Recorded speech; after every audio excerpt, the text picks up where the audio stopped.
അസ്സലാമു അലൈക്കും വറഹ്മത്തുള്ളാഹി. ബിസ്മില്ലാഹിർ റഹ്മാനിർ റഹീം. അൽഹംദുലില്ലാഹ് വസ്സലാത്തു വസ്സലാമു അലാ റസൂലില്ലാഹ് വഅലാ ആലിഹി വസഹ്ബിഹി അജ്മഈൻ. അമ്മാ ബഅദ്. അഊദു ബില്ലാഹി മിനശ് ശൈത്വാനിർ റജീം. ബിസ്മില്ലാഹിർ റഹ്മാനിർ റഹീം. അഫലാ യതദബ്ബറൂനൽ ഖുർആൻ അം അലാ ഖുലൂബിൻ അഖ്ഫാലുഹാ. പ്രിയപ്പെട്ട സഹോദരന്മാരെ, വിശുദ്ധ ഖുർആൻ തദബ്ബുർ ചെയ്യേണ്ടവരാണ് നമ്മൾ എന്ന് നമുക്കെല്ലാവർക്കും അറിയാം. LYC അതിൻ്റെ തദബ്ബുർ സീരീസ് പലതവണ നടത്തിയിട്ടുള്ളതാണ്. തദബ്ബുർ എന്ന് പറഞ്ഞാൽ ആഴത്തിൽ പഠിക്കുന്നതിനെ പറ്റി, ഗവേഷണം ചെയ്യുന്നതിനെ പറ്റിയൊക്കെയാണ് സാധാരണ തദബ്ബുർ എന്ന പദം കൊണ്ട് ഉദ്ദേശിക്കാറുള്ളത്.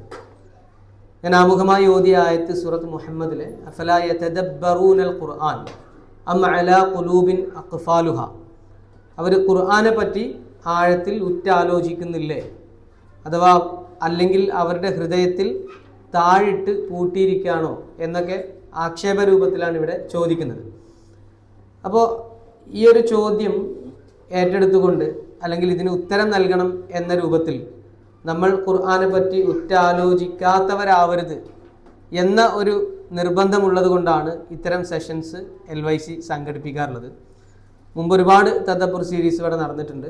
അതിലേറ്റവും പുതിയതായിട്ട് ഇപ്പോൾ നമ്മൾ നടപ്പിൽ വരുത്തുന്ന ഒന്നാണ് യാ അയ്യുഹല്ലദീന ആമനു. ഹേ സത്യവിശ്വാസികളെ. അവിടെ വിശ്വാസിനികളെല്ലാവരും ഉൾക്കൊള്ളുന്ന ഒരു അഭിസംബോധനയാണ്. ഇങ്ങനെ ഒരുപാട് ആയത്തുകൾ 89 എന്നാണ് നമ്മൾ കണ്ടത്. ഇത്രയും ആയത്തുകളിൽ വിശ്വാസികളോട് പ്രത്യേകം അഭിസംബോധന ചെയ്യുന്ന വചനങ്ങളുണ്ട്. വിശുദ്ധ ഖുർആൻ യഥാർത്ഥത്തിൽ മുഴുവൻ ആയത്തുകളും നമ്മൾ എടുക്കാനുള്ളത് തന്നെയാണ്. പക്ഷെ ഇതിൽ പ്രത്യേകം നമ്മൾ വിളിക്കുന്നുണ്ടല്ലോ എന്ന് മനസ്സിലാക്കിയിട്ടാണ് ഈ ആയത്തുകളെ സെലക്ട് ചെയ്തിട്ട് ഇത്തരം ഒരു സീരീസിലേക്ക് നമ്മൾ കിടക്കുന്നത്.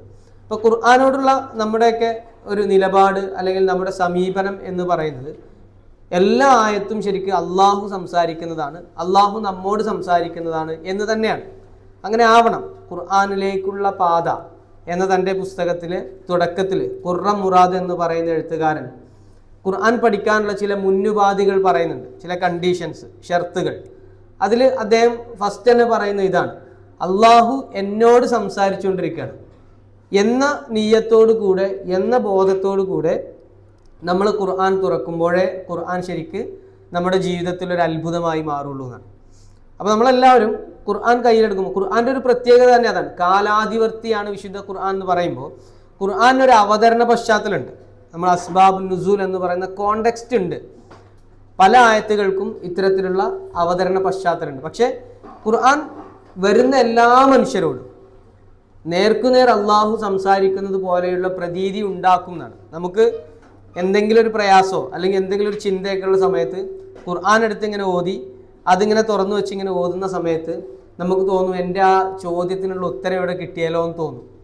ആ രൂപത്തിൽ അള്ളാഹു നമ്മോട് നേർക്കുനേർ സംസാരിക്കുന്നതാണെന്ന പ്രതീതി നമുക്ക് ഉണ്ടാവുന്നു എന്നാണ് ഖുർആൻ കാലാധിവർത്തിയായി എന്നും നിലനിൽക്കുന്നു എന്ന ഗ്രന്ഥത്തിൻ്റെ ഏറ്റവും വലിയ തെളിവ്.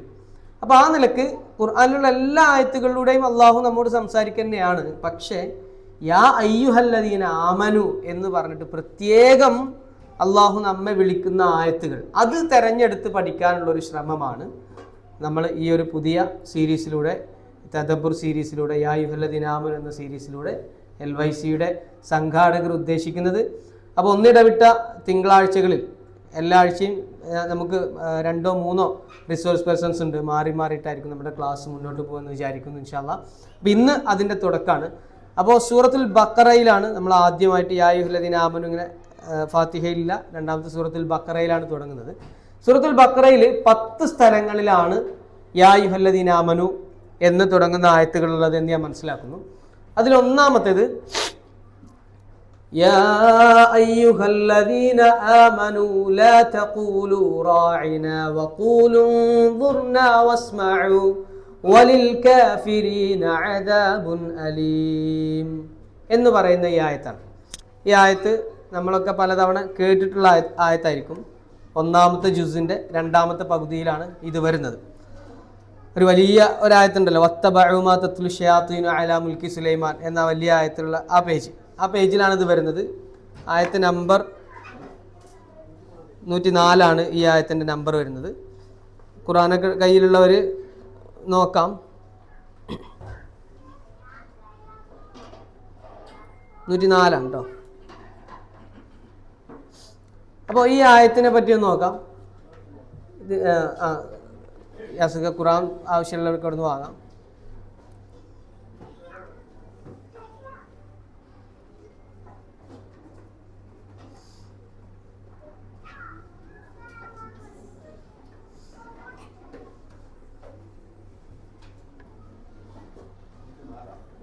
ആ 104 സൂറത്തുൽ ബഖറയിലെ 104-ാമത്തെ ആയത്താണ് ഈ സീരീസിൽ ആദ്യമായിട്ട് യാ അയ്യുഹല്ലദീന ആമനു വെച്ച് തുടങ്ങുന്ന ആയത്ത്.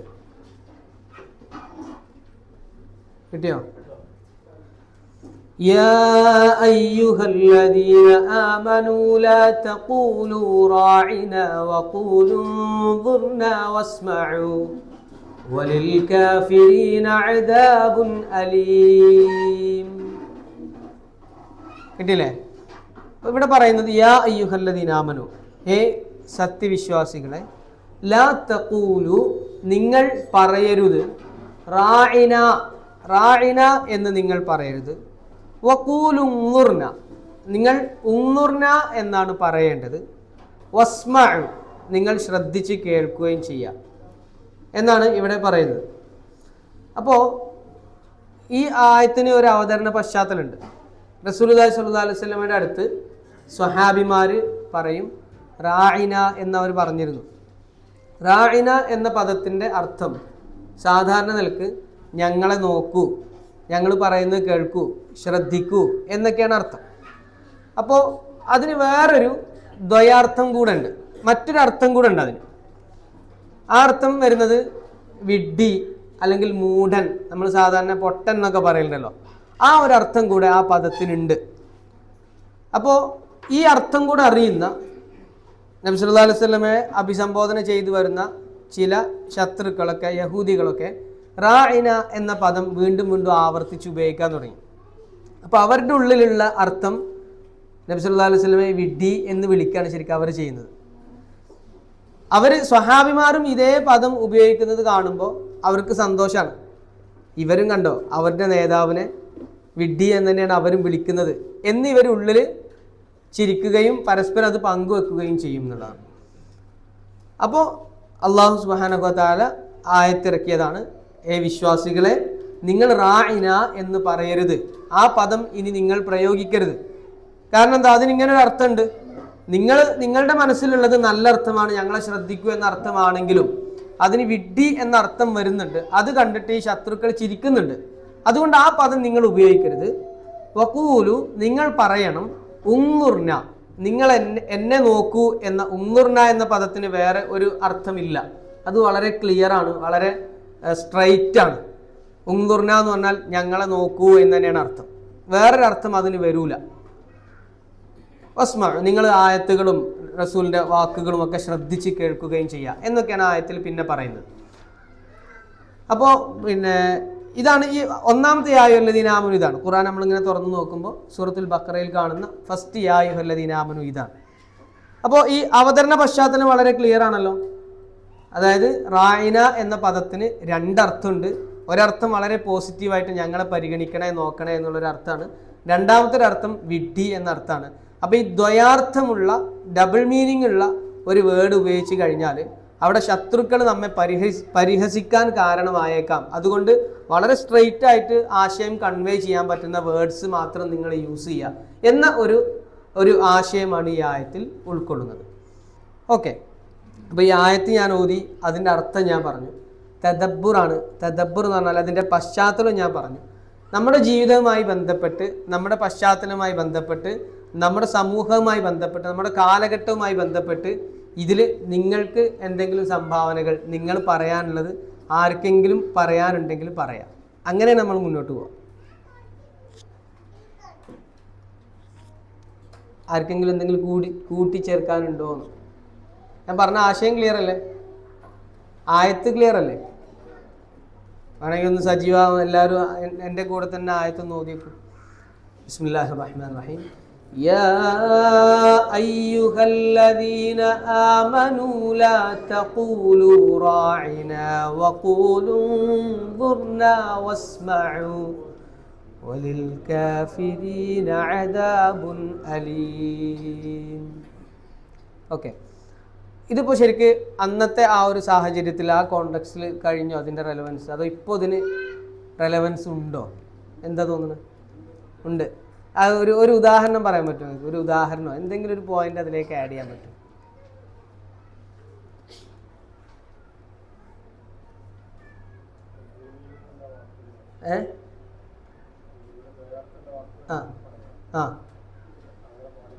യഥാർത്ഥമുള്ള വാക്കുകൾ നമ്മൾ പറയാൻ പാടില്ല.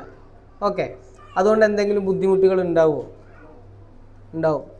നിങ്ങൾ എന്തെങ്കിലും ഒരു ഉദാഹരണം പറയുന്നത്?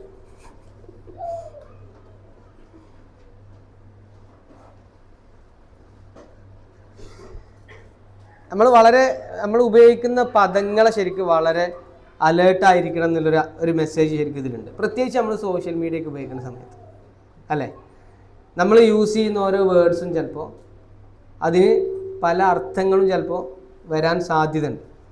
അപ്പോൾ ആ നിലക്ക് നമ്മൾ ഉപയോഗിക്കുന്ന പദങ്ങൾ വളരെ സ്ട്രൈറ്റ് ആയിട്ടുള്ള വേർഡ്സ് യൂസ് ചെയ്യുക എന്നുള്ളൊരു മെസ്സേജാണ് ശരിക്കും ഇതിലുള്ളത്.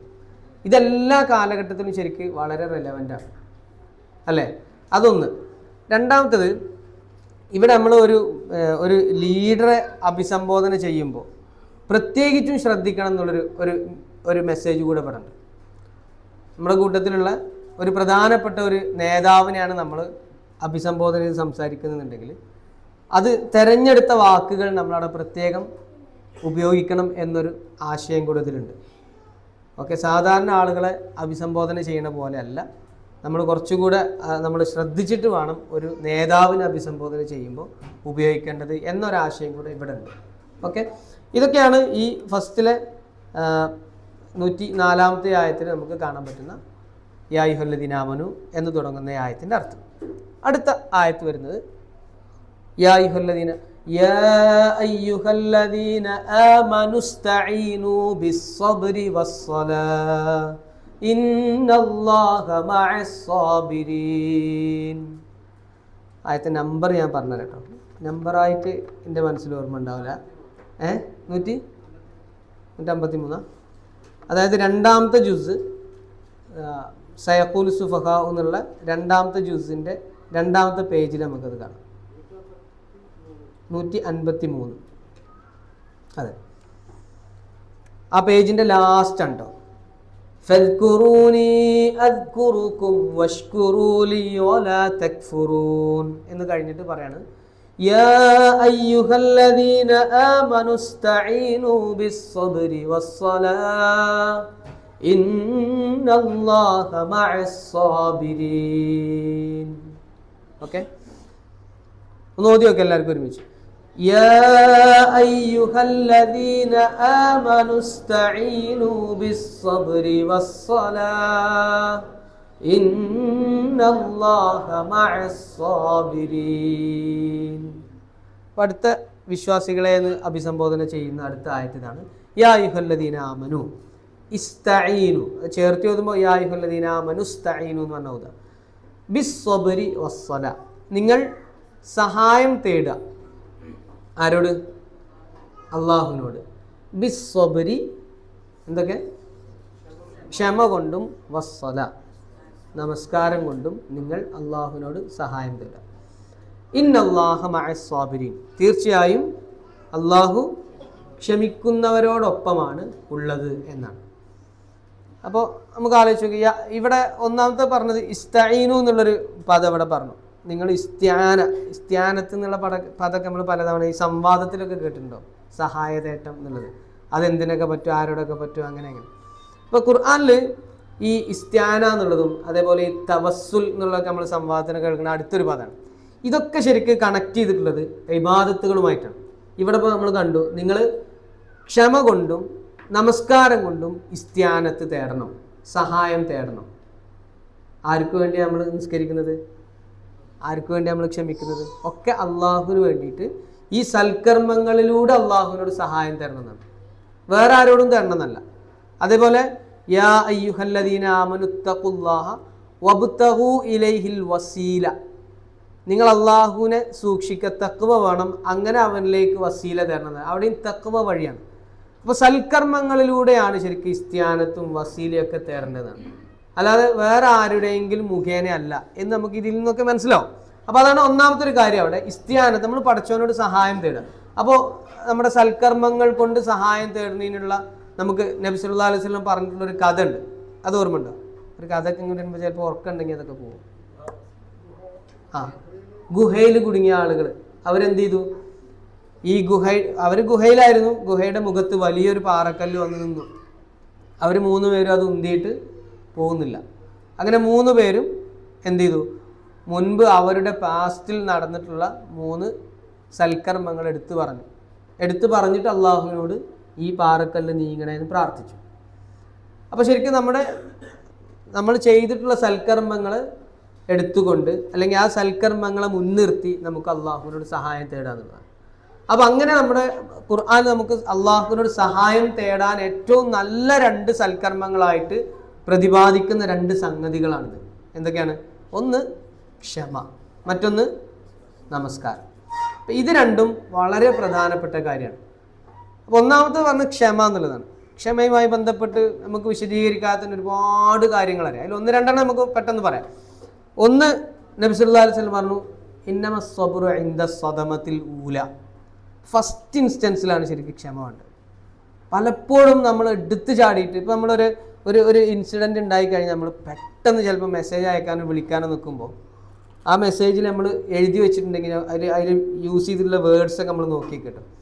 പിന്നെ നമ്മളൊന്ന് അവിടെ വെച്ചിട്ട് ചിലപ്പോൾ വേറെ എങ്ങോട്ട് എന്തെങ്കിലും കാര്യത്തിലേക്ക് തിരിഞ്ഞു, ചിലപ്പോൾ ഒരു നിസ്കാരമൊക്കെ വന്നു, അതൊക്കെ കഴിഞ്ഞ് പിന്നെ നമ്മളങ്ങനെ ആ ഫോണിൽ നമ്മൾ ആ മെസ്സേജ് ടൈപ്പ് ചെയ്ത് വെച്ച് നോക്കിയാൽ ഇത്രക്ക് വേണ്ടിയില്ല, അതിൽ കുറച്ച് വേർഡ്സൊക്കെ നമുക്ക് റിമൂവ് ചെയ്യാം എന്ന് നമുക്ക് തോന്നും. പക്ഷെ അത് ഫസ്റ്റ് തന്നെ അയച്ചു കഴിഞ്ഞാൽ അത് തീർന്ന്. ഇങ്ങനെയാണ് ആ സമയത്ത് ആ ഒരു മൊമെൻറ്റിൽ ഉണ്ടാവുന്ന നമ്മൾ ആ ദേഷ്യം ഉണ്ടല്ലോ, അവിടെ നമുക്ക് പിടിക്കാൻ കഴിഞ്ഞാൽ അതാണ് അതിൻ്റെ സ്വതമത്തിൽ ഊല. ആ ഫസ്റ്റ് ആദ്യ ഘട്ടത്തിലാണ് ശരിക്കും ക്ഷമ വേണ്ടത് എന്ന് പറയുന്നത്. ആ ഒരു ഹദീസ് എനിക്ക് ഓർമ്മയുള്ളത് പറയാം. അതേപോലെ തന്നെ ഒരു വിശ്വാസിയുടെ കാര്യം അത്ഭുതമാണ്. അജബൽ അംരിൽ മുഅ്മിൻ എന്ന് പറഞ്ഞിട്ട് റസൂലുള്ളാഹി സ്വല്ലല്ലാഹു അലൈഹി വസല്ലം പറഞ്ഞൊരു സമയമുണ്ടല്ലോ, ഒരു സംഗതി ഉണ്ടല്ലോ. എന്താണ്? ഒരു പ്രയാസമുള്ളത് വന്നു കഴിഞ്ഞാൽ ഒരു വിശ്വാസി ക്ഷമിക്കും. ആ ക്ഷമ കൊണ്ട് അവന് നന്മയാണുള്ളത്. ഇനി ഒരു നന്മ അവൻ്റെ ജീവിതത്തിൽ വന്നാൽ നന്ദി കാണിക്കും, അതും നല്ലതാണ്. അപ്പം ക്ഷമ എന്ന് പറയുന്നത് അവിടെയും ഒരു റസൂലുള്ളാഹി സ്വല്ലല്ലാഹു അലൈഹി വസല്ലം പറഞ്ഞിട്ടുണ്ട്. വേറൊന്ന് ഇബ്നുൽ ഖയ്യിം റഹിമഹുല്ലൊക്കെ പറയുന്ന, അപ്പോൾ ഈ തഫ്സീർ സഅദിയിലൊക്കെ കൊടുത്തിട്ടുണ്ട്. ക്ഷമ എന്ന് പറയുന്നത് നമ്മൾ പെട്ടെന്ന് ക്ഷമ അറിയുമ്പോൾ നമുക്ക് ഒരു പ്രയാസം വരുമ്പോൾ ക്ഷമിക്കുക എന്നുള്ളത് മാത്രമേ നമ്മളെ മനസ്സിലെത്തുക. പക്ഷെ ക്ഷമക്ക് പല രൂപത്തിലുള്ള ക്ഷമകളുണ്ട്. അതിലൊന്നാമത്തേത് അള്ളാഹുവിന് വേണ്ടിയുള്ളൊരു ഇബാദത്ത് നമ്മൾ ചെയ്യുമ്പോൾ അത് ആദ്യാവസാനം ഏകാഗ്രതയോടുകൂടെ ശ്രദ്ധയോടുകൂടെ ചെയ്യാനുള്ളൊരു ക്ഷമയാണ്, പ്രധാനപ്പെട്ടൊരു ക്ഷമ. അപ്പോൾ നമ്മൾ നമസ്കരിക്കുക, അപ്പോൾ ഫസ്റ്റ് നമ്മൾ തക്ബീർ കെട്ടി അവസാനം സലാം വീട്ടുന്നത് വരെ ശ്രദ്ധയൊന്നും പോവാതെ ആത്മാർത്ഥതയോടുകൂടെ ആ അർത്ഥത്തെ പറ്റി തന്നെ ആലോചിച്ച് ആ ഇബാദത്ത് കംപ്ലീറ്റ് ചെയ്യാനൊരു ക്ഷമ വേണം. അതൊരു ടൈപ്പ് ക്ഷമയാണ്. അതോടൊപ്പം തന്നെ അതാണ് ഒന്ന്. രണ്ടാമത്തെ ഒരു ക്ഷമ ഒരു തെറ്റ് ചെയ്യാതിരിക്കാനുള്ളൊരു ക്ഷമയാണ്. മനസ്സിലായില്ലേ? നമുക്ക് പിന്നെ എന്തെങ്കിലും ഒരു കാര്യം ചെയ്യുമ്പോൾ നമുക്ക് വല്ലാത്ത താല്പര്യമുണ്ട് ആ തിന്മ ചെയ്യാൻ. പക്ഷേ ആ തിന്മ ചെയ്യാതെ ഞാൻ എൻ്റെ മനസ്സിനെ പിടിച്ചു നിർത്തുക എന്ന് പറയുന്ന ഒരു ടൈപ്പ് ക്ഷമയാണ്. മൂന്നാമത്തേതാണിത്. ഏത്? നമ്മുടെ ജീവിതത്തിലെ എന്തെങ്കിലും ഒരു പ്രയാസം, ഒരു പ്രതിസന്ധി വരുമ്പോൾ അതിൽ നിന്നും ക്ഷമിക്കുക. അതിൽ ഇബ്നുൽ ഖയ്യിം ഒക്കെ പറയുന്ന പ്രത്യേകിച്ചുള്ള കാര്യം എന്താണെന്ന് അറിയോ? ഈ ആദ്യം പറഞ്ഞ 2 മൂന്നാമത്തേനെക്കാട്ടും ഇമ്പോർട്ടൻ്റ്. കാരണം മൂന്നാമത്തത് ചെയ്യാൻ നമ്മൾ നിർബന്ധിതരാണ്. നമ്മുടെ ജീവിതത്തിൽ ഒരു പ്രയാസമുള്ളൊരു സംഭവം, ഒരു ബുദ്ധിമുട്ട്, ഒരു പരീക്ഷണം വന്നു, അവിടെ നമ്മൾ എന്തായാലും ക്ഷമിക്കണമല്ലോ, വേറെ ഓപ്ഷൻ നമുക്കില്ലല്ലോ. നമ്മളെന്തായാലും ആത്മഹത്യ ചെയ്യാൻ പോകണമെന്നില്ലല്ലോ. പക്ഷെ മറ്റേത് രണ്ടോ നമുക്ക് അത്ര ഇതൊന്നുമില്ല. വേണമെങ്കിൽ ഇപ്പോൾ നിസ്കാരം അങ്ങനെയൊക്കെ പോട്ടെ, അല്ലെങ്കിൽ ഈ തെറ്റ് അത് ഇപ്രാവശ്യം കൂടി ചെയ്യാം എന്നൊക്കെ നമുക്ക് തോന്നാം. അതിനൊക്കെ ഒരു ഓപ്ഷൻ നമ്മളെ മുമ്പിലുണ്ട് അവിടെ. അപ്പോൾ ഈ പ്രയാസം ഉണ്ടാകുമ്പോൾ, പരീക്ഷണം വരുമ്പോൾ ക്ഷമിക്കുന്നതിനേക്കാളും ഇമ്പോർട്ടൻ്റ് ആണ് ആദ്യം പറഞ്ഞ 2 ക്ഷമ എന്നുള്ളത്. അപ്പോൾ ഇങ്ങനെ ക്ഷമയുമായി ബന്ധപ്പെട്ട ഒരുപാട് സംഭവങ്ങൾ നിങ്ങൾക്ക് എല്ലാവർക്കും അറിയുന്നുണ്ടാവും. ഇതേപോലെ ഇപ്പോൾ വതവാ സൗബിൽ ഹഖ്, വതവാ സൗബി സ്വബർ, അവിടെ ക്ഷമ പറഞ്ഞിട്ടുണ്ട് ഒരുപാട്. അപ്പോൾ നിങ്ങൾക്ക് ആർക്കെങ്കിലും എന്തെങ്കിലും ഇതിൽ എല്ലാവരും സ്ട്രൈക്ക് ചെയ്യുന്ന എന്തെങ്കിലും ഒരു പോയിന്റ് പരസ്പരം തദബ്ബുറാണ് ഞാൻ പറഞ്ഞു. നമ്മൾ അവതരണ പശ്ചാത്തലം പറയും, ആയത്തിൻ്റെ തഫ്സീർ പറയും, ജസ്റ്റ് വ്യാഖ്യാനം പറയും. പിന്നെ ആർക്കും എന്തും ആഡ് ചെയ്യാനുള്ള കൂട്ടിച്ചേർക്കാനുള്ള ഒരു വേദിയാണ് ശരിക്കും വേണ്ടത്. ഓക്കെ, എവിടെ നോമ്പാണ്, നോമ്പ് കൊണ്ടും നിസ്കാരം കൊണ്ടും ഇത് ഈ തഫ്സീറിൽ കാണാൻ പറ്റുന്ന ഈ സ്വബർ എന്ന് പറയുന്നത് ശരിക്കും നോമ്പിൻ്റെ പര്യായമാണ് ശരിക്കും സ്വബർ എന്നുള്ള രൂപത്തിലുള്ളൊരു വ്യാഖ്യാനം. നമസ്കാരത്തിനോട് കൂടെ ചേർത്ത് പറഞ്ഞത് കൊണ്ടേ അത് നോമ്പാണെന്നുള്ളൊരു വ്യാഖ്യാനം കൂടെ ഉണ്ട് എന്നുള്ളത് തഫ്സീറിൽ. നല്ലൊരു കാര്യം. പറയൂ, ക്ഷമയുമായി ബന്ധപ്പെട്ട് നിങ്ങൾ എന്തെങ്കിലും അനുഭവങ്ങൾ പറയാം. അങ്ങനെയാണ് ഇത് പോകേണ്ടത് ശരിക്കും തദബ്ബുറിൻ്റെ സെഷൻസ്. ഓക്കെ,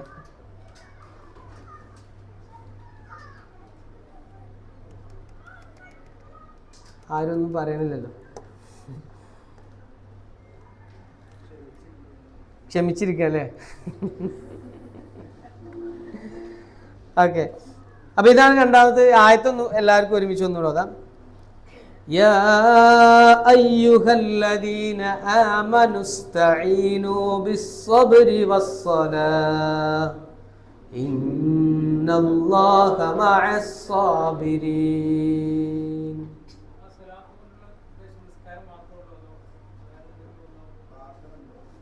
സ്വലാത്ത് എന്നുള്ളതിന് നിസ്കാരം, പ്രാർത്ഥന ഇതൊക്കെ വരും.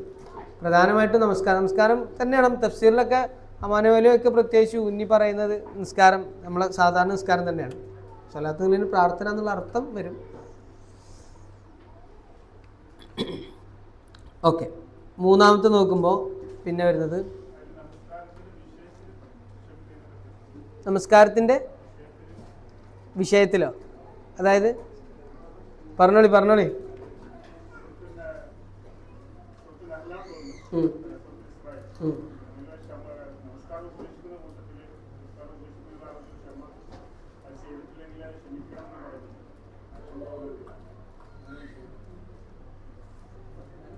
നമസ്കാരത്തിന്റെ വിഷയത്തിലുള്ള ക്ഷമ.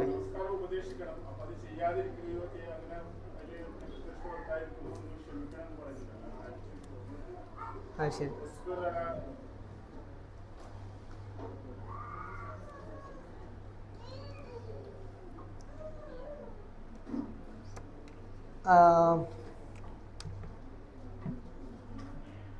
നമസ്കരിക്കുന്നവരുടെ കൂടെ ആവണമെന്നില്ല, ആ സംഭവമാണോ പറയുന്നത്? വസ്തബിർ എന്ന് പറയുന്നത് അതാണോ? അലാമായ റബ്ബഹും ബിൽ ഗദാത്തി വൽ അശീ. നിങ്ങൾ നോക്കി കണ്ടെത്തിയിട്ട് പറഞ്ഞേ. ഓക്കെ, ഇതാണ് രണ്ടാമത്.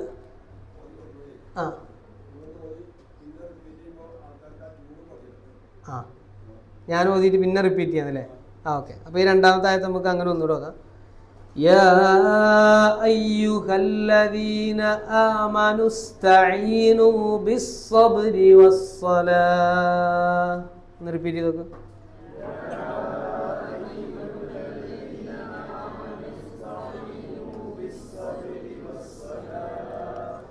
ഇന്നല്ലാഹ മഅസ്സാബിരീൻ.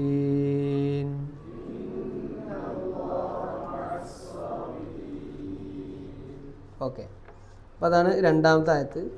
മൂന്നാമത്തെ ആയത്തിന് വരുന്നത് 172 ആയത്താണ്.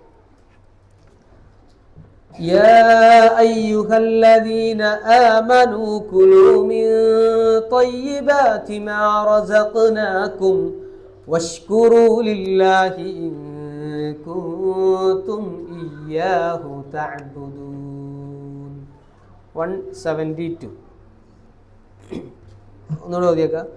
യാ അയ്യുഹല്ലദീന ആമനൂ കുലൂ മിൻ ത്വയ്യിബാതി മാ റസഖ്നാകും വഷ്കുറൂ ലില്ലാഹി ഇൻ കുൻതും ഇയ്യാഹു തഅ്ബുദൂൻ. അർത്ഥം പറയാം. യാ അയ്യുഹല്ലദീന ആമനു, മൂന്നാമത്തെ കേട്ടോ.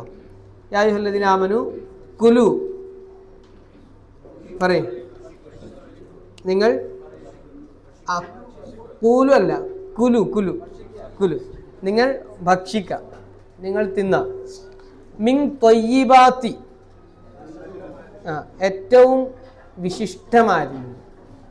മാ റസഖ്നാക്കും, നാം നൽകിയതിൽ നിന്ന്, നാം നിങ്ങൾക്ക് നൽകിയതിൽ നിന്നും ഏറ്റവും വിശിഷ്ടമായതിൽ നിന്ന് നിങ്ങൾ കഴിക്കുക.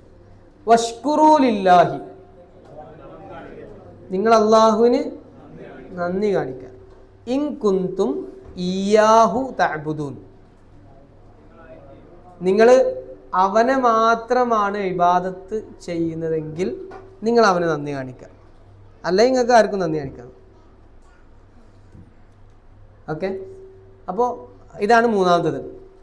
അപ്പോൾ ഇവിടെ പറഞ്ഞൊരു വിഷയം, നമ്മൾ ഭക്ഷണം കഴിക്കുന്നത് സമ്പാദിക്കുന്നതായിട്ട് ബന്ധപ്പെട്ടൊക്കെ വരും.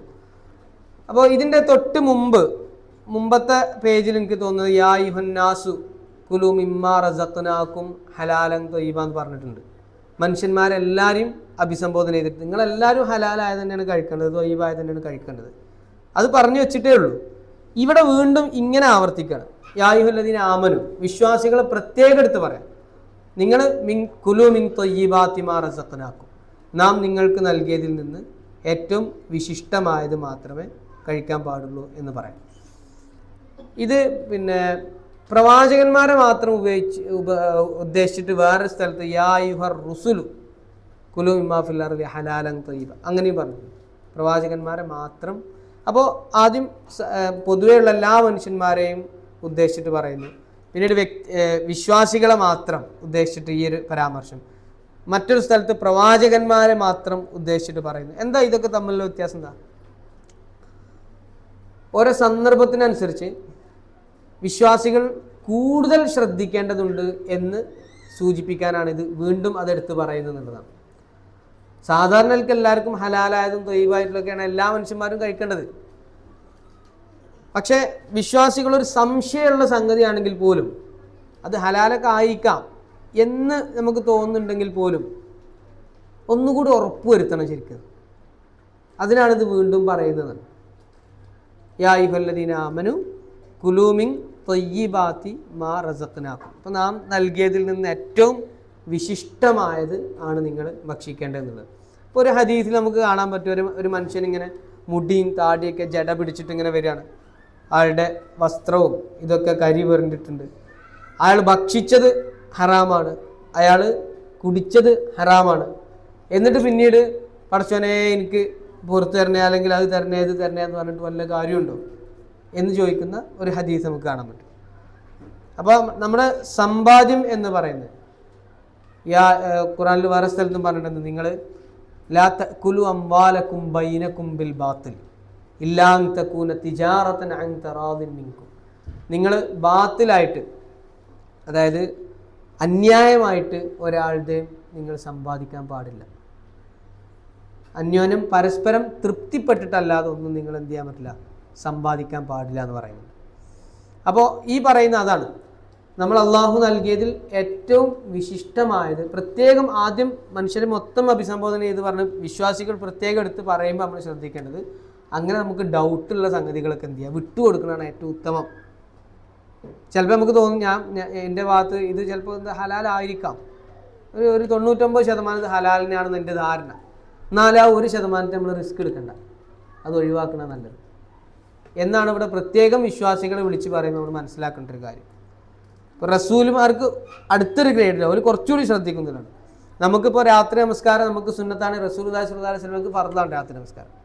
അപ്പോൾ ആ ഗ്രേഡിനനുസരിച്ച് വ്യക്തികൾക്കനുസരിച്ച് ഇത്തരം പരാമർശങ്ങളിലൊക്കെയുള്ള വ്യത്യാസം നമുക്ക് കാണാൻ പറ്റുന്നതാണ്.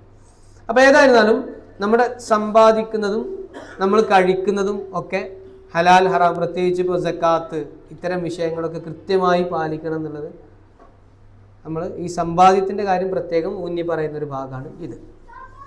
ഇതിൻ്റെ ശേഷമുള്ള ആയത്തിൽ നോക്കൂ, അവിടെ പിന്നെ നമുക്ക് ഭക്ഷിക്കാൻ പറ്റാത്ത കുറേ കാര്യങ്ങൾ പറയുന്നുണ്ട്. നിങ്ങൾക്ക് എന്തൊക്കെയാണ് നിഷിദ്ധമാക്കിയതെന്നാണ് അവിടെ പറയുന്നത്. അതോടൊപ്പം തന്നെ മുമ്പുണ്ടായിരുന്ന വേദക്കാരിലുണ്ടായിരുന്ന ഒരു പ്രശ്നം, അവർ അള്ളാഹു ഹലാലാക്കിയതിനെയും അവരുടെ ഭാഗത്തുനിന്ന് സ്വന്തം കയ്യിൽ നിന്ന് എടുത്തിട്ട് ഹറാമാക്കുന്ന ഒരു പരിപാടി അവർക്കുണ്ടായിരുന്നു. സൂറത്തുൽ അൻആമിലൊക്കെ കുറേ അത് കാണാൻ പറ്റും. മൃഗങ്ങളുടെ ആ ഭാഗം പറ്റില്ല, ഈ ഭാഗം കഴിക്കാൻ പറ്റില്ല, പെണ്ണുങ്ങൾക്ക് ഇന്ന ഭാഗം കഴിക്കാൻ പറ്റില്ല, ആണുങ്ങൾക്ക് ഇത് കഴിക്കാൻ പറ്റുള്ളൂ, ഇങ്ങനെ കുറേ അവർ സ്വന്തം ഉണ്ടാക്കിയ നിയമങ്ങൾ കാണാൻ പറ്റും. ഇവിടെ മെയിനായിട്ട് ഹലാലായത് ത്വയ്യിബായത് ഭക്ഷിക്കണം എന്ന് പറയുമ്പോൾ ഇതാണ് പ്രധാനമായിട്ടും പ്രത്യേകിച്ചും ഇവിടെ ഉദ്ദേശിക്കുന്നത്. നമ്മുടെ ഭാഗത്ത് നമ്മളാണ് പറയുന്നത് ഇത് ഹലാലാണ് ഇത് ഹറാമാണ്, അങ്ങനെ നിങ്ങൾ പറയാൻ പാടില്ല. നിങ്ങൾക്ക് തോന്നുന്ന പോലെ ഹലാലും ഹറാമും ആക്കാൻ പാടില്ല എന്ന ഒരു സംഭവം കൂടെ ഇവിടെ ഉണ്ട്. മറിച്ച് നിഷിദ്ധമാക്കിയത് എന്താണെന്നതിൽ വളരെ കൃത്യമായിട്ട് അടുത്ത ആയത്തിൽ അള്ളാഹു പറയുന്നുണ്ട്. അപ്പോൾ ഇതാണ് നമ്മൾ ഖുർആൻ ഇങ്ങനെ നോക്കുമ്പോൾ മൂന്നാമത്തെ യാ അയ്യുഹല്ലദീന ആമനു എന്ന് പറയുന്ന ആയത്ത് നമ്മൾ ഭക്ഷണം കഴിക്കുന്നതുമായിട്ട് അതിലെ ഹലാലും ഹറാമുമായിട്ട് ബന്ധപ്പെട്ട് ത്വയ്യിബാത്തായിട്ടുള്ള കാര്യങ്ങൾ നമ്മളൊക്കെ കഴിക്കണതിന് യാതൊരു വിരോധമില്ല, അങ്ങനെയാണ് കഴിക്കേണ്ടത് എന്നാണ് ഈ ആയത്ത് പറയുന്നത്. നാലാമത്തെ ആയത്ത് ഇതൊന്നുകൂടി ഒന്ന് ഓതിയിട്ട് നമുക്ക് അടുത്തേക്ക് കിടക്കാം. യാ അയ്യുഹല്ലദീന ആമനൂ കുലൂ മിൻ ത്വയ്യിബാതി മാ റസഖ്നാകും. റിപ്പീറ്റ് ചെയ്ത് നോക്കൂ.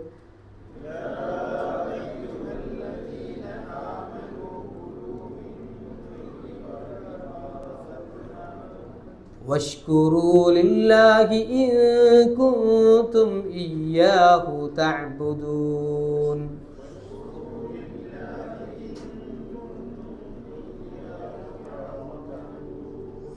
ഈ ആയത്ത് അവസാനിക്കുന്നത് വഷ്കുറൂ ലില്ലാ, നിങ്ങൾ അള്ളാഹുവിന് നന്ദി കാണിക്കണം, ഇൻ കുൻതും ഇയ്യാഹു തഅ്ബുദൂൻ, നിങ്ങൾ അവനെയാണ് ഇബാദത്ത് ചെയ്യുന്നതെങ്കിൽ എന്ന് പറഞ്ഞാണ് അവസാനിക്കുന്നത്. അപ്പോൾ അവിടെ അള്ളാഹു നമുക്ക് നൽകിയ അനുഗ്രഹങ്ങൾ, പ്രത്യേകിച്ചും ഭക്ഷണം, നമ്മുടെ സുഖസൗകര്യങ്ങൾ, ഇതിനൊക്കെ നന്ദി കാണിക്കണം എന്നുകൂടെ പറഞ്ഞിട്ടാണ് ഈ ആയത്ത് അവസാനിക്കുന്നത്.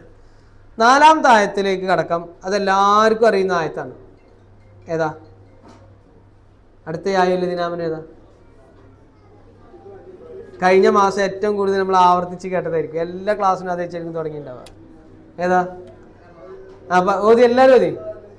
യാ അയ്യുഹല്ലദീന ആമനൂ കുതിബ അലൈക്കുമുസ് സിയാമു കമാ കുതിബ അലല്ലദീന മിൻ ഖബ്ലികും ലഅല്ലകും തത്തഖൂൻ.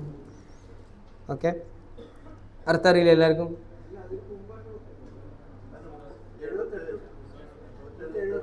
മറ്റേ എഴുതിട്ടുണ്ടോ? കുതിബ അലൈക്കുമുൽ ഖിസാസു ഫിൽ ഖത്ല.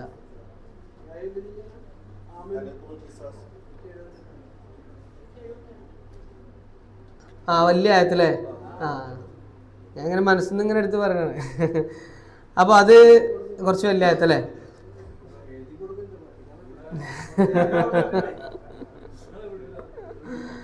യാ അയ്യുഹല്ലദീന ആമനു എന്ന ആയത്ത് കുറച്ച് വലിയ ആയത്താണ്.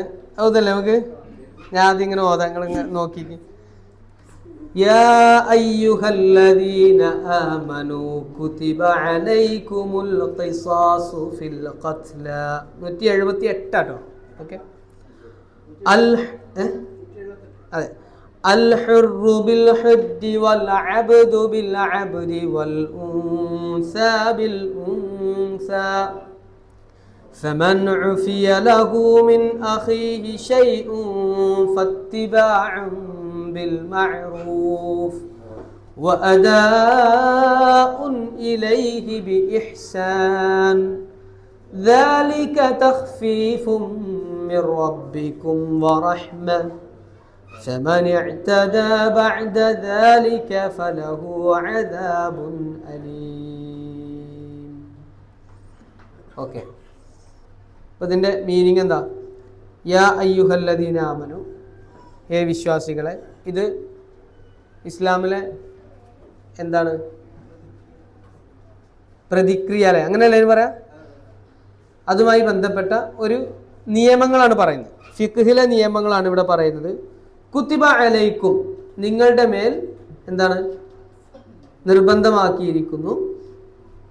അൽ ഖിസാസു, അൽ ഖിസാസ് പ്രതികാരം ചെയ്യുക എന്ന് പറയുന്നത്. ഫിൽ ഖത്ല, കൊല ചെയ്യപ്പെടുന്ന ആളുകളുടെ കാര്യത്തിൽ, അതായത് ആരെങ്കിലും വധിക്കപ്പെട്ടു, ബോധപൂർവം ഒരാൾ മറ്റൊരാളെ കൊന്നു എന്ന ഒരു സാഹചര്യത്തിൽ നിങ്ങൾ പ്രതികാരം ചെയ്യുക, അതിന് പ്രതിക്രിയ എന്ന് പറയാം. അത് നിയമമാക്കപ്പെട്ടിരിക്കുന്നു. കുത്തിബ അലൈക്കും എന്ന് പറഞ്ഞാൽ നിങ്ങളുടെ മേൽ നിയമമാക്കപ്പെട്ടിരിക്കുന്നു എന്നാണ്. അപ്പോൾ ഇത് ഓരോ വ്യക്തിക്കും ചെയ്യാനുള്ളതാണോ? ആണോ? ഓരോ വ്യക്തിക്കും ചെയ്യാനുള്ളതാണോ? നാട്ടിലൊരു കൊലപാതകം നടന്നാൽ ഓരോ വ്യക്തിയും തിരിച്ച് അതിന് കൊലപാതകം ചെയ്യാന്നാണോ? അല്ല, മറിച്ച് ഭരണകൂടമുണ്ട്, അതിന് കുറേ പ്രൊസീജിയേഴ്സ് ഉണ്ട്. നമുക്കറിയാം ഇസ്ലാമിക ഭരണകൂടത്തിൽ എന്തൊക്കെയാണ് അതിൻ്റെ ഘട്ടങ്ങൾ എന്നൊക്കെ. ഏതായിരുന്നാലും അതങ്ങനെ നിയമമാക്കപ്പെട്ടിരിക്കുന്നു. അൽ ഹുർറു ബിൽ ഹുർരി, സ്വതന്ത്രനായിട്ടുള്ള ഒരാളാണ് കൊല്ലപ്പെട്ടതെങ്കിൽ പകരം ഒരു സ്വതന്ത്രനായ ഒരു വ്യക്തി തന്നെ. അടിമ സമ്പ്രദായം നിലനിന്നിരുന്ന ഒരു കാലഘട്ടത്തിലാണ് ഈ ആയത്ത് ഇറങ്ങുന്നത്. നിങ്ങൾ ആലോചിക്കണം, ആ സമയത്ത് ഏറ്റവും കൂടുതൽ ചൂഷണം ചെയ്യപ്പെട്ടിരുന്ന ആളുകളാണ്. അതായത് പിന്നെ എന്ത് ചെയ്യും, ഒരു ഗോത്രത്തിൽ നിന്ന് എന്ത് ചെയ്യും, ഒരാൾ കൊല്ലപ്പെട്ടാൽ ചിലപ്പോൾ കയ്യൂക്കുള്ള ഗോത്രക്കാരെന്ത് ചെയ്യും, അവരുടെ ഗോത്രത്തിൽ നിന്ന് ഒരു അടിമയെ കൊന്നൊടുക്കും, പ്രശ്നം തീർന്നല്ലോ. ഈ രൂപത്തിലുള്ള എല്ലാ മാനിപ്പുലേഷൻസും നടക്കുന്ന ഒരു കാലഘട്ടത്തിലാണ് ഖുർആനിലെ ഈ ആയത്തുകൾ ഇറങ്ങുന്നത്. ടാലി ആക്കാനും വേണ്ടിയിട്ട് എന്ത് ചെയ്യും, അപ്പുറത്തുനിന്ന് നല്ലൊരാളെ പോയി കൊല്ലും, അവിടുത്തെ ഗോത്രത്തിൻ്റെ തലവനെ കൊന്നാലും. അപ്പോൾ മറ്റ് പല ഗോത്രങ്ങളായിട്ടും പിന്നെ എന്തുണ്ടാവുക, അവർ സഖ്യകക്ഷികളായിട്ടായിരിക്കും ഉണ്ടാവുക. അപ്പോൾ ഈ പ്രശ്നങ്ങൾ ഒത്തുതീർക്കാനും വേണ്ടിയിട്ട് എന്ത് ചെയ്യും, ഞങ്ങളെ കൂട്ടുന്ന ഒരാളെ കൊല്ലാൻ തരാനൊരു അടിമനെ വിട്ടെടുക്കുക. ഈ രൂപത്തിലുള്ള പല കള്ളത്തരങ്ങളും പൊതുവെ ചെയ്തിരുന്നു. പക്ഷെ അവിടെ ഖുർആനിൽ ഈ അടിമയുമായി ബന്ധപ്പെട്ട നിയമങ്ങളൊക്കെ നമ്മൾ നോക്കുമ്പോൾ സൂറത്തുൽ മുഹ്സനാത്തിൽ നമ്മൾ കാണാൻ പറ്റും. ഈ അടിമ സ്ത്രീ ആയിട്ടുള്ള ഒരു സ്ത്രീ പിന്നീട് ഇപ്പോൾ ഒരു വ്യഭിചാരം പോലെയുള്ള ഒരു കുറ്റമൊക്കെ ചെയ്താൽ സാധാരണ ഒരു സ്വതന്ത്രയായ സ്ത്രീക്ക് കിട്ടുന്നതിൻ്റെ പകുതിയാണ് അവർക്ക് ശിക്ഷ. അത് ഖുർആനിൽ മാത്രം കാണാൻ കഴിയുന്നൊരു സംഭവം. മറ്റെല്ലാ സമൂഹത്തിലും അടിമകൾക്ക് ഇരട്ടി ശിക്ഷയാണ്, പക്ഷെ ഇവിടെ ഇങ്ങനെയുള്ളത്. അപ്പോൾ ഇതാണ് അൽ ഹുർറു ബിൽ ഹുർരി, ഒരു സ്വതന്ത്രനായ ഒരാളാണ് കൊല്ലപ്പെട്ടതെങ്കിൽ അതിന് പകരം ഒരു സ്വതന്ത്രൻ തന്നെ. വൽ അബ്ദു ബിൽ അബ്ദി, ഒരു അടിമയാണ് കൊല്ലപ്പെട്ടതെങ്കിൽ ഒരു അടിമ തന്നെ. വൽ ഉൻസ ബിൽ ഉൻസ, അതുപോലെ തന്നെ സ്ത്രീയാണെങ്കിൽ സ്ത്രീയും തന്നെയാണ് കൊല്ലപ്പെടേണ്ടത് എന്ന്. പിന്നെ ബാക്കി ഫമൻ ഉഫിയ ലഹു മിൻ അഖീഹി ഷൈഉൻ ഫത്തിബാഉൻ ബിൽ മഅറൂഫി വ അദാഉൻ ഇലൈഹി ബി ഇഹ്സാൻ. ഇനി ഒരാൾ കൊല്ലപ്പെട്ടു, അപ്പോൾ പ്രതികാരം ചെയ്യേണ്ട ആളുണ്ടല്ലോ, ആൾ വിട്ടുവീഴ്ച ചെയ്തു കൊടുക്കുകയാണ്. ഇപ്പം നമ്മൾ എന്ത് ചെയ്യും, ഇപ്പോൾ നമ്മൾ സൗദിയിലൊക്കെ കണ്ടല്ലേ, നമ്മൾ ആരെ കേസിൽ, അബ്ദുറഹീമിൻ്റെ കേസിൽ കണ്ടില്ലേ, നമ്മളൊരു പണം അതിനെന്താ പറയുക, അങ്ങനെ കൊടുക്കണേന് ബ്ലഡ് മണി കൊടുത്തു കഴിഞ്ഞാൽ അവർ എന്ത് ചെയ്യുക, അവർക്ക് വിട്ടുവീഴ്ച ചെയ്ത് കൊടുക്കാം. ഇനി ബ്ലഡ് മണി ഇല്ലാതെ തന്നെ ഒരാൾ വിട്ടുവീഴ്ച ചെയ്ത് കൊടുത്ത് കരുതിക്കോളി, അതിനും പ്രശ്നമല്ല. അങ്ങനെ ആരെങ്കിലും വിട്ടുവീഴ്ച ചെയ്ത് തരികയാണെങ്കിൽ അങ്ങനെ ആ കൊലപാതകി നഷ്ടപരിഹാരം കൊടുത്ത് വീട്ടുകയാണ് വേണ്ടത്. അദാഉൻ ഇലൈഹി ബി ഇഹ്സാൻ, അങ്ങനെ നഷ്ടപരിഹാരം കൊടുത്ത് വീട്ടണം ഈ കൊലപാതകി എന്ന് പറയുന്നു. മനസ്സിലായോ? ഏതെങ്കിലും ഒരു സഹോദരൻ ഇങ്ങനെ കൊലപാതകത്തിൻ്റെ കാര്യത്തിൽ വിട്ടുവീഴ്ച ചെയ്ത് തരികയാണെങ്കിൽ കൊലപാതകം ചെയ്ത ആൾ ബ്ലഡ് മണി കൊടുത്ത് വീട്ടണം എന്ന് പറയുന്നു. പിന്നെ പറയുന്നു, ഈ ആയത്തിൻ്റെ അവസാനത്ത് പറയാണ്, ദാലിക തഖ്ഫീഫും മിർ റബ്ബിക്കും വറഹ്മ, അത് അള്ളാഹു നിങ്ങൾക്ക് ചെയ്തു തരുന്ന ഒരു ഇളവാണ്, അവൻ്റെ കാരുണ്യാണ്. ഫമൻ ഇഅ്തദാ ബഅദ ദാലിക ഫലഹു അദാബുൻ അലീം, പിന്നീടും ആരെങ്കിലും അതിക്രമങ്ങൾ കാണിക്കുന്നുണ്ടെങ്കിൽ അവർക്ക് വലിയ ശിക്ഷ ഉണ്ടാവും എന്ന് പറയണം. ഓക്കെ, അപ്പോൾ ഇതാണ് ഈ ആയത്തിൻ്റെ അർത്ഥം. ഈ പറഞ്ഞിട്ടുള്ള വിഷയം എന്താണെന്നുള്ളത് മനസ്സിലായിട്ടുണ്ടാവുമെന്ന്, ക്ലിയർ ആയിട്ടുണ്ടാവുമെന്ന് വിചാരിക്കുന്നു. എന്താണ്, ഒരാൾ കൊലപാതകം ചെയ്തു കഴിഞ്ഞാൽ അതിൻ്റെ നേരെ തിരിച്ച് നമ്മുടെ അടുത്തുള്ള കുടുംബത്തിലുള്ള പ്രധാനപ്പെട്ട, നമുക്ക് ഏറ്റവും പ്രിയപ്പെട്ട ആളാണെങ്കിൽ നമ്മൾ അനന്തരാവകാശം കണക്കാക്കുന്ന ആളുകളുണ്ടല്ലോ, അവർക്ക് തന്നെയാണ് അതിന് പ്രതികാരം ചെയ്യാനുള്ള അവകാശമുള്ളത്. അവരാണ് പിന്നീട് ഇതിൽ തീരുമാനം എടുക്കുക. ഓക്കെ, മക്കൾ, ഉമ്മ, വാപ്പ, ഇങ്ങനെയുള്ള ആളുകൾ. അപ്പോൾ അവർ ചെയ്യേണ്ടത് കറക്റ്റ്. ഇതിലുള്ള പ്രധാനപ്പെട്ട ഒരു പ്രശ്നം, അതുപോലെ ഈ ഖുർആൻ ഇറങ്ങുന്ന സന്ദർഭത്തിൽ ഗോത്രങ്ങൾ പരസ്പരം തർക്കിക്കുന്ന ഒരു കാലഘട്ടം. ഇവിടുന്ന് 2 ആൾ കൊല്ലപ്പെട്ടാൽ അവിടുന്ന് ഞങ്ങൾ 4 ആളെ കൊല്ലുന്നതാണ് പോലെ നിലപാട്. നേരത്തെ പറഞ്ഞ അടിമകളുടെ ആ വിഷയമായിട്ട് ബന്ധപ്പെട്ട് പറഞ്ഞ പോലെ അന്നത്തെ സാഹചര്യത്തിൽ പ്രത്യേകിച്ചുള്ളൊരു വിഷയമാണ്. ഇവിടുന്ന് 2 ആളെ കൊന്നാൽ അവിടുന്ന് 4 ആളെ കൊല്ലും. ഇപ്പോൾ ഉഹുദിൽ തന്നെ റസൂലുള്ളാഹി സ്വല്ലല്ലാഹു അലൈഹി വസല്ലമക്ക് വലിയ ഹംസ റളിയല്ലാഹു അൻഹുവൊക്കെ വഫാത്തായ സമയത്ത് ഞാൻ ഇതിന് പകരമായിട്ട് അവിടുന്ന് എത്ര ആളെ, 10 ആളെ 100 ആളെ ഇതുപോലെ ചെയ്യുന്നുള്ള ഒരു വാശി വന്നു എന്നുള്ളതാണ്. അപ്പോൾ അവിടെ അള്ളാഹു പറഞ്ഞു, അത് പാടില്ല, ഇതിന് സമാനമായത് എന്നുള്ളതാണ്. അപ്പോൾ അതുപോലെയാണിത്. നമുക്ക് ഒരാളൊരു കൊലപാതകം ഒരു ഗോത്രവുമായി ബന്ധപ്പെട്ട് ചെയ്തിട്ടുണ്ടെങ്കിൽ, ഒരു വ്യക്തി ചെയ്തിട്ടുണ്ടെങ്കിൽ, അപ്പോൾ അത് നേരെ തിരിച്ച് അത്ര സമാനമായത് മാത്രമേ പാടുള്ളൂ എന്നൊരു വിഷയമാണ് ഇവിടെ പറയുന്നത്. അത് തന്നെ വിട്ടുവീഴ്ച ചെയ്യുന്നതാണ് നല്ലത് എന്നും പറഞ്ഞിട്ടാണ് ഈ വിഷയം ഇവിടെ അവസാനിക്കുന്നത്. ഓക്കെ, അതാണ് ഇത് ഫിഖുമായി ബന്ധപ്പെട്ട് പറയുന്നൊരു കാര്യമാണ്. ഈ അടുത്ത ആയത്ത് ശരിക്ക് ഇതിൽ പിന്നെ പ്രത്യേകിച്ച് അള്ളാഹു പറയുന്നൊരു കാര്യം, അടുത്ത ആയത്ത് നോക്കി, അതിൻ്റെ തുടർച്ച എന്നാണ് ഈ വിഷയം തന്നെ പറയുന്നത്. വലക്കും ഫിൽ ഖിസാസി ഹയാത്തുൻ യാ ഉലിൽ അൽബാബ്. ബുദ്ധിയുള്ള ആളുകളെ എന്ന് വിളിച്ചിട്ട് അവിടെ പറയുന്നത്, നിങ്ങൾക്ക് ഈ ഖിസാസ് ഉണ്ടല്ലോ, അതായത് എന്താണ് ഖിസാസ് പറഞ്ഞാൽ ഈ തുല്യ ശിക്ഷ നൽകുക എന്നുള്ള സാധനം, അതിൽ ശരിക്കും നിങ്ങൾക്ക് ജീവിതമുണ്ട്, അതിൽ ജീവിതത്തിൻ്റെ ഒരു നിലനിൽപ്പ് അതിലുണ്ട്. ബുദ്ധിയുള്ളവരാണെങ്കിൽ നിങ്ങൾ ചിന്തിക്കാറുണ്ട്. അതെന്താ ഉദ്ദേശം?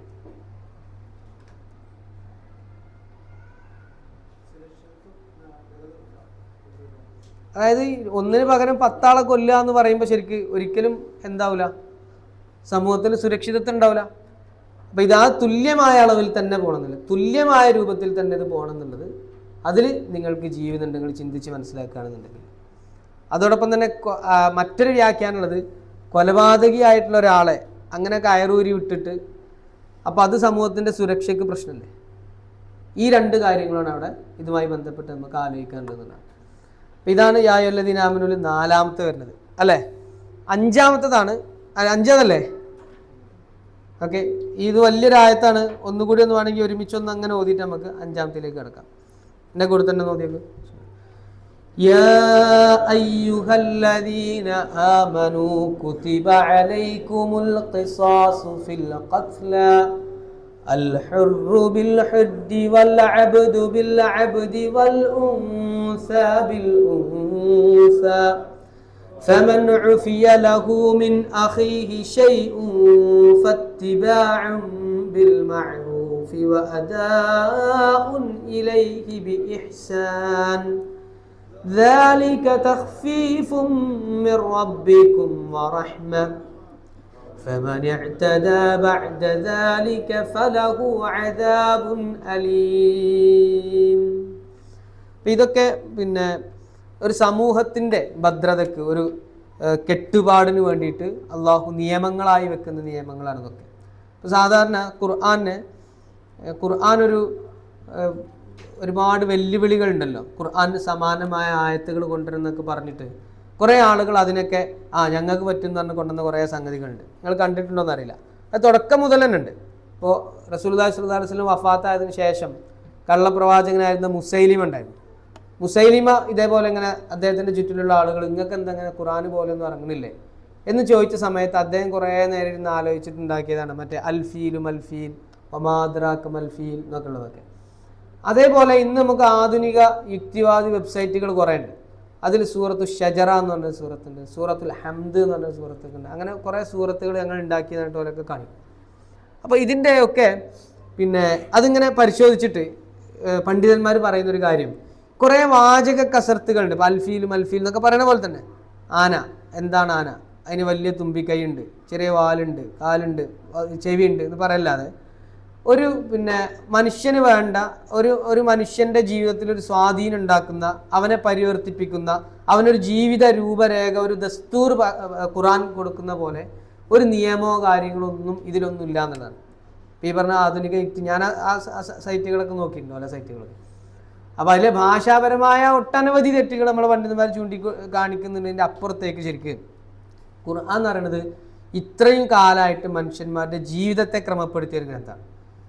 ജീവിതത്തിൽ എന്തൊക്കെ ശരിക്കും നമ്മൾ ചെയ്യണ്ട എന്ന് പറയുന്നത്, അത് അതിലൊന്നും ഇതൊരു വെല്ലുവിളി ഏറ്റെടുക്കുക എന്നുള്ള രൂപത്തിലൊരു അതിൻ്റെ ഒരു ഭാഷാപരമായൊരു കടമ നിറവേറ്റുക എന്നുള്ളതിൻ്റെ അപ്പുറത്തേക്ക് ഒരു മനുഷ്യന് വേണ്ടതായിട്ടുള്ള ഒന്നും അതിലൊന്നും ഇല്ല എന്നുള്ളതാണ്. ഈ പറഞ്ഞ സംഗതിയിൽ ഒന്നിലും ഇല്ല എന്നുള്ളത്. അപ്പോൾ ഖുർആൻ ഈ പറയുന്നതൊക്കെ ശരിക്കും ലോകത്തിൻ്റെ മുമ്പിൽ തുല്യത ഇല്ലാത്ത പല നിയമങ്ങളും നടപ്പിലാക്കുന്നതിൻ്റെ അതിൻ്റെ ഒരു ബേസിക്സ് ആണ്. ഇപ്പോൾ അനന്തരാവകാശം എന്നൊക്കെ പറഞ്ഞാൽ ഖുർആനിലെ 2 ആയത്തിൽ ശരിക്ക് ഫറായിദിൻ്റെ അനന്തരാവകാശത്തിൻ്റെ എല്ലാ ബേസും തൊട്ടുപോകേണ്ടത് എന്നുള്ളതാണ്. അതൊരു അത്ഭുതമാണ് ശരിക്കും. അപ്പോൾ ഇങ്ങനെയുള്ള സംഭവങ്ങൾ നമുക്ക് ഖുർആനിൽ കാണാൻ പറ്റുന്നുണ്ട്. അതിൻ്റെ ഭാഗമായിട്ടാണ് ഇപ്പോൾ അന്ന് ഈ പറഞ്ഞ പോലെ നബിൻ്റെ അടുത്തേക്ക് തന്നെ ഒരു പ്രാവശ്യം ശുപാർശയായിട്ട് വരുന്നുണ്ടല്ലോ, ഒരാൾക്ക് കട്ടു, ഒരു പെണ്ണ് കട്ടു. അപ്പോൾ അത് ഞങ്ങളുടെ ഗോത്രത്തിലെ വലിയ ആൾക്കാരാണ്, അപ്പോൾ അവരെ എന്ത് ചെയ്യരുത്, ഞങ്ങൾ പകരം വേറെ ആളെ തരാം. ഈ സാധനമായിട്ടാണ് വരുന്നത്, ഞങ്ങളുടെ ഗോത്രത്തിലുള്ള വേറൊരു അടിമനെ തരാം, ഇങ്ങനെ വരുന്നു. അപ്പോൾ ഈ വക പരിപാടിയൊന്നുമില്ല. സംഭവം കറക്റ്റ് ആരാണോ ചെയ്തത് അതിന് തുല്യമായ പറഞ്ഞെടുക്കുക, ഇത്രേ ഉള്ളൂ. ഇങ്ങനെയുള്ള ഒരുപാട് സംഗതികളുടെ റൂൾസിന്റെ ബേസിക് സാധനം നമുക്ക് ഖുറാനിൽ കാണാൻ പറ്റും.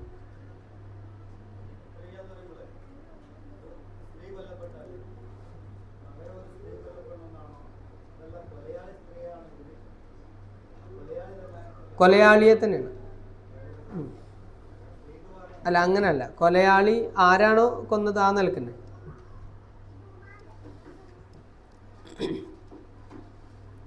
യുദ്ധസന്ദർഭവുമായി ബന്ധപ്പെട്ട് ആണ് പിന്നീട് മറ്റു ചർച്ചകൾ ഉണ്ടാവുക. പകരം എന്നുള്ള ഈ സാധനം.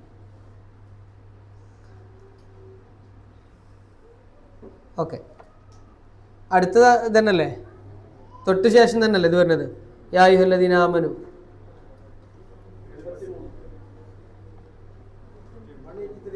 183. ഓക്കെ, അഞ്ചാമത്തെ കേട്ടോ. ഇതും കൂടി ഒന്ന് എടുക്കുന്നുള്ളൂ കേട്ടോ, 5 അപ്പോൾ 10 ആവില്ല. അപ്പോൾ 11 ഉണ്ടാവും ബക്കറയിൽ, 11 ഉണ്ടാവും സൂറത്തുൽ ബക്കറയിൽ. അപ്പോൾ അഞ്ചാമത്തേത് ഇതാണ്. ഇതെല്ലാവർക്കും അറിയുന്ന ആയതായിരിക്കും. യാ അയ്യുഹല്ലദീന ആമനൂ കുതിബ അലൈക്കുമുസ് സിയാമു കമാ കുതിബ അലല്ലദീന മിൻ ഖബ്ലികും ലഅല്ലകും തത്തഖൂൻ. സത്യവിശ്വാസികളെ, കുതിബ അലൈക്കും, അതിൻ്റെ മീനിങ് നമ്മൾ കഴിഞ്ഞ ആയത്തിലും പറഞ്ഞു. നിങ്ങളുടെ മേൽ നിയമമാക്കപ്പെട്ടിരിക്കുന്നു, നിർബന്ധമാക്കപ്പെട്ടിരിക്കുന്നു അസ്സിയാം, നോമ്പ്. കമാ കുതിബ അലല്ലദീന മിൻ ഖബ്ലിക്കും, നിങ്ങളുടെ മുൻഗാമികൾക്കും നിയമമാക്കപ്പെട്ടതുപോലെ തന്നെ. എന്തിനാണത്? ലഅല്ലക്കും തത്തഖൂൻ, നിങ്ങൾ തഖ്വയുള്ളവരാകുവാൻ വേണ്ടിയാണ്. തഖ്വ എന്ന് പറഞ്ഞാൽ എന്താ നമ്മൾ സാധാരണ പറയല്? സൂക്ഷ്മത നമ്മൾ പറയല്ലേ. അപ്പോൾ ഒരു മുള്ളുള്ള വഴിയിലൂടെ അങ്ങനെ നടന്നു പോകുമ്പോൾ എത്രത്തോളം ശ്രദ്ധിക്കും, അങ്ങനെ ശ്രദ്ധിച്ചിട്ടാണ് നമ്മൾ ദുനിയാവിൽ ഇങ്ങനെ ജീവിക്കേണ്ടതെന്നൊക്കെ കാണാൻ പറ്റും. പിന്നെ ആ തഖ്വ ഹാ ഹുന എന്ന് പറയും. നബി സല്ലല്ലാഹു അലൈഹി വസല്ലം ഇങ്ങനെ ചൂണ്ടിയിട്ട്, ഇവിടെയാണ് തഖ്വ എന്ന്. മറ്റ് പ്രകടമായ പല അടയാളങ്ങളും ഉണ്ടാവും. പക്ഷെ അതൊന്നും വിചാരിച്ചിട്ട് നമുക്കൊരാളെ വിലയിരുത്താൻ പറ്റില്ല, അയാൾക്ക് എത്രത്തോളം തഖ്വ ഉണ്ട് എന്നുള്ളത്. അത് പഠിച്ചവന് മാത്രമേ അറിയുള്ളൂ. അടയാളങ്ങൾ ഒരുപാട് കാണും, പക്ഷെ നമുക്ക് ഉറപ്പിക്കാനൊന്നും കഴിയില്ല ഒരാൾക്ക് തഖ്വ ഉണ്ടെന്നുള്ള കാര്യത്തിൽ. അപ്പം അത് അള്ളാഹുവിൻ്റെ അടുത്ത് മാത്രമാണ് ആത്യന്തികമായിട്ട് ഒരാളുടെ തഖ്വ വിലയിരുത്തപ്പെടുക. അപ്പോൾ ഏതായിരുന്നാലും തഖ്വ നേടുക എന്നുള്ളതാണ് നോമ്പിൻ്റെ ലക്ഷ്യം എന്ന് പറയുന്നു. നോമ്പ് നമ്മുടെ മേൽ ഏത് വർഷത്തിലാണ് നോമ്പ് നിർബന്ധമാക്കപ്പെട്ടത്? ഈ കാണുന്ന രൂപത്തിൽ ഹിജ്റ 2-ാം വർഷം, അതായത് നുബുവത്ത് കിട്ടി 15-ാമത്തെ വർഷമാണ് ഇന്ന് നമ്മൾ നോമ്പ് അനുഷ്ഠിക്കുന്നത് പോലെ സ്വഹാബിമാരൊക്കെ നോമ്പ് നോൽക്കാൻ തുടങ്ങി. അപ്പോൾ മുൻഗാമികൾ പഴയ കാലം എല്ലാ സമുദായത്തിലും നോമ്പുണ്ടായിട്ടുണ്ട്, പല കോലത്തിലാണ് നോമ്പുണ്ടായിട്ടുള്ളത്. അപ്പോൾ നോമ്പ് കൊണ്ടൊക്കെ ഉണ്ടാവേണ്ട ലക്ഷ്യം ശരിക്ക് തഖ്വ എന്നാണ്. നോമ്പ് മാത്രമല്ല, എല്ലാ അനുഷ്ഠാനങ്ങളെ പറ്റിയും പറഞ്ഞപ്പോൾ അവിടെ തഖ്വ, ഈ ഒരു അള്ളാഹുമായി ബന്ധപ്പെട്ട ഒരു ബോണ്ടിങ് ആണ് അതിൻ്റെ ലക്ഷ്യം എന്ന് പറഞ്ഞിട്ട്. അപ്പോൾ അത് നേടിയെടുക്കുക എന്നുള്ളതാണ് നമുക്ക് ഈ അനുഷ്ഠാനങ്ങൾ കൊണ്ടൊക്കെ, നോമ്പ് കൊണ്ടൊക്കെ ഉണ്ടാവേണ്ടത് എന്നാണ് നമുക്ക് കാണാൻ പറ്റുന്നത്. കഴിഞ്ഞ റമദാൻ മൊത്തം ഇതുമായി ബന്ധപ്പെട്ട ഒരുപാട് വിശദീകരണങ്ങളും ക്ലാസ്സുകളും നമ്മൾ കേട്ടിട്ടുണ്ടാവും. അതുകൊണ്ട് ഞാനതിൽ കൂടുതലായിട്ടൊന്നും പറയുന്നില്ല. നിങ്ങളെ വക കൂട്ടിച്ചേർക്കാം. ഞാനത് തുടക്കം മുതൽ പറയണ്ടോ, പക്ഷെ നിങ്ങളെ വലിയ സംഭാവനകളൊന്നും കാണുന്നില്ല നിങ്ങളെ ഭാഗത്ത് നിന്ന്.